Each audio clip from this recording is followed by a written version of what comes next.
Two teenagers in Halifax County were in court because of 3 stolen guns.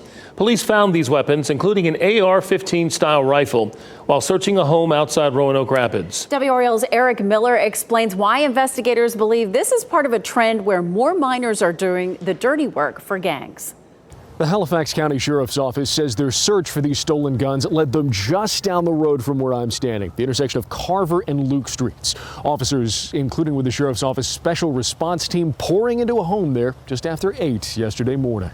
By the time those officers left, they'd found this picture provided by the Sheriff's Office showing an AR-15, 22 caliber rifle and 9mm pistol. One gun had a serial number filed off, a so-called ghost gun. And we see that from time to time. It's not terribly common. Lieutenant Robert Smith with the Halifax County Sheriff's Office says instead, what's becoming more common are teenagers charged in crimes like these. You think about gangs and gang aspects, and gangs have a tendency to use younger people to acquire, things that would be more serious sentences for adults.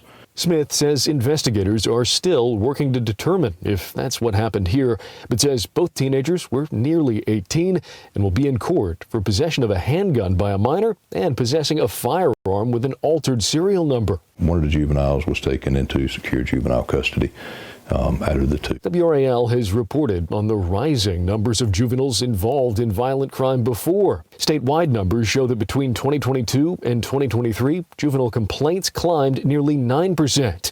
In Wake County alone, they climbed 60%. Unfortunately, North Carolina doesn't have a lot of resources to deal with juveniles. Smith saying more needs to be done to deal with juvenile crime. So I don't think the problem will go away. I think we just have to find a way to be better at working through it.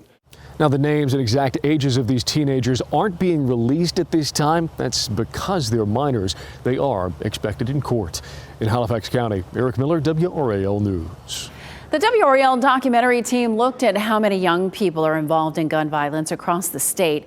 Watch Unsafe North Carolina Kids Dying from Gun Violence now on WRALdoc.com or the WRAL YouTube page.